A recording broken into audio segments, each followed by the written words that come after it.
Cristiano Ronaldo is pillory for joining Saudi Arabia's Al-Nassr team in the biggest money deal in football history. He'd sold out, they said. At worst, he trashed his legacy by sports washing the brutal Saudi regime. Lionel Messi, we were assured, would never do that. Well, now it looks like Messi, his closest rival in the greatest of all-time contest, although I think Ronaldo edges him, will be following him to the Desert Kingdom. Reports suggest the World Cup winner is about to sign a £500 million deal with the rival team Al-Hilal. So are these legends sports washing a brutal regime, or are they just banking the bumper payday they deserve after stunning careers and doing what many footballers have done, going and playing in a different country at the twilight end of their football lives? And joining me now is the boxing promoter Frank Warren, and by the human rights lawyer and former managing director of Leeds United, David Haig. Well, welcome to both of you. Frank, it's a very emotive issue, this. I remember when Ronaldo, obviously I remember it because I'd done the interview which led to him going there, but I interviewed Cristiano, that's why he left United, ends up going to Saudi Arabia. A lot of Messi fans mocking this, now probably having to eat their words, because it looks like Messi may be following Ronaldo because the money is simply stratospherically higher than these guys could get anywhere else in the world at this stage in their careers. Are they doing anything morally wrong? No, I don't think so. I think if you, first of all, you've got to look at the situation that, last year our elected government and the Prime Minister who was elected at the time, Boris Johnson, if you remember when there was all the oil prices were shooting up very high, he went over to Saudi to try and do a deal for oil for us. We have companies over here in the UK who trade on a daily basis, providing arms, aeroplanes, cars, everything to Saudi. So a sportsman who has a very short lifespan or in his career, you can't blame them at the end of the day for going there. It's a question of their morals. And again, you go back to the 60s. I can remember all the English players going to South Africa, and when the apartheid was going on, lots of them were going there. Yeah. Well, David Haig, my issue with this whole sports washing debate, and we had all this over the World Cup in Qatar, is just the stinking hypocrisy, whichever way you look. Everyone who puts on their moral halo, including, by the way, our country, which last time I checked illegally invaded Iraq in 2003. What right do we have, frankly, to cast moral aspersions on other countries and players taking their business there, given that we let them play here when we did something like that?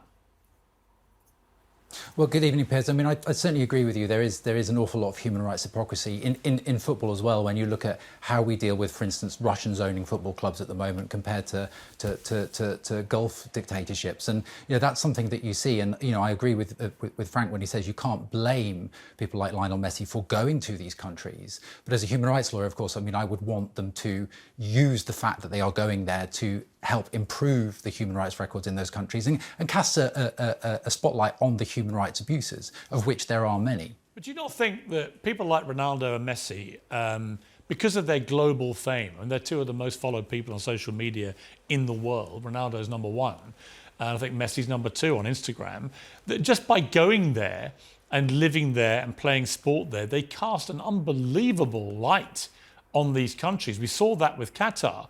And so, in a way, just by being there, these guys, with their profile, they do go quite a long way to highlighting other issues, don't they? They do. I mean, that's I think one of the benefits that you get from players going to countries like this, and from what we saw in the Qatar World Cup. But I think that's a smaller one. You've also got to, I think, look at the fact that the people that are being abused in Saudi and other countries, and how they feel. Because at the end of the day, we can debate this. Is Lionel Messi's football worth $500 million for a couple of years? That's not a commercial decision in terms of a football commercial decision. It's a decision by Saudi to effectively sports wash their human rights abuses. Well, actually, see, I take issue with that because I know a lot about the Ronaldo deal and everything. I don't really think that's what they're paying for. They're paying to grow football in Saudi, which we know from the Qatar World Cup how well a lot of football in that region is now going. Teams like Morocco and others, they want to grow Saudi football to make them proper world players. I really don't think that their main reason for doing this and paying these guys all this money is to sports wash their regime or to somehow improve the world's view of their human rights. I think it's simply they want to make Saudi and other countries in the Middle East top of the world for putting on sport. I think it's, you know, it's absolutely true. Yeah. Let me bring in Frank. Yeah, Frank, you answer that one. Yeah, sorry, I feel that's right. It's not just football. I mean, they've invested very heavily in golf, Formula One, WWE. They've had boxing there, various sports, and it's all investment.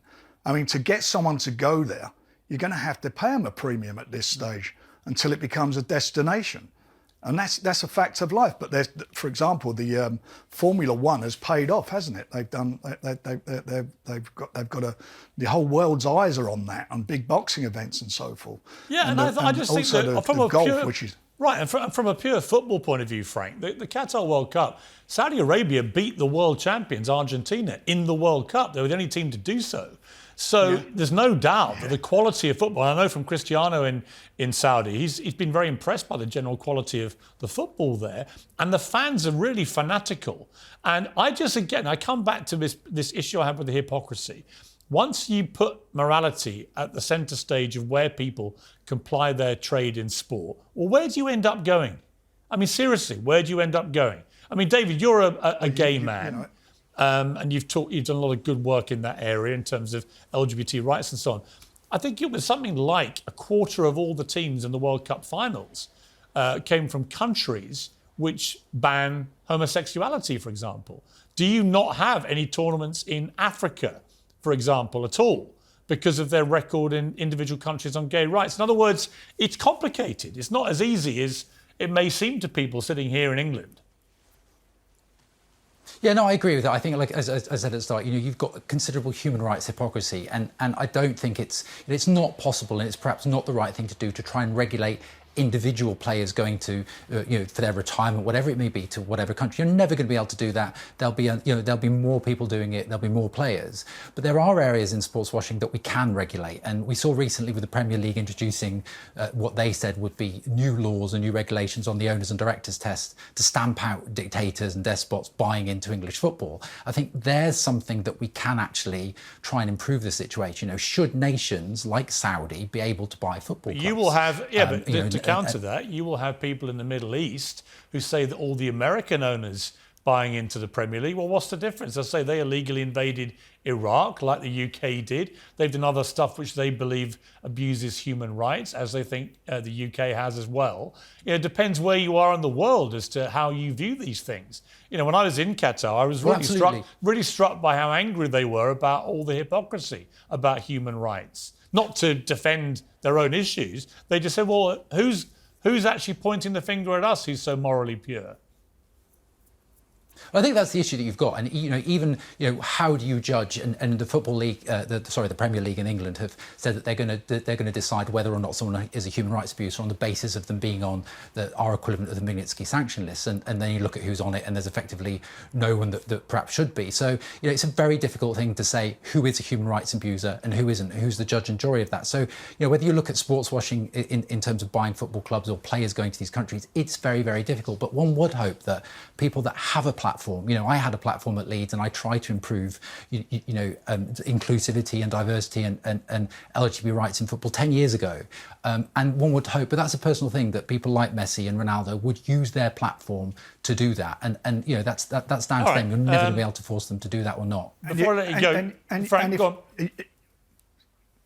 I was saying also, you look at the demographic of Saudi Arabia, I think it's nearly 60% of the population are under the age of 40. Yeah. So you've got a younger generation there. And the fact these guys are going there, they're opening their eyes up to what is happening. And obviously, as you say, Ronaldo, Messi and many other people are quite tolerant in their views. And hopefully that will reflect in the future. I think that is a really significant point. Honestly, I do. I think these guys aren't going to change their views from what I've seen so far. Their views are very well known. They're all shared on Instagram every day. So the fact they're over there shining a light on it could work both ways, actually. Frank, I can't let you go without asking you, are we going to win the Premier League, Arsenal? Oh, God, I'll tell you what, I'm on the edge. We fell over on those three matches, which I was like torture. But how impressive were they on Sunday? They were brilliant, but give me some hope. Are we going to win, Frank? I'm praying. I'm everybody. We all want it to happen. Man City got to fall over, haven't they? For us, they've got to fall over. They got to lose and draw one. Yeah, and they that's have. a big ask. Though. It's That's a big absolute ask. agony, isn't it? Frank, great to see you. Yeah. David, thank you very much indeed Should for have won joining me. I appreciate it. Thanks, guys. Thanks.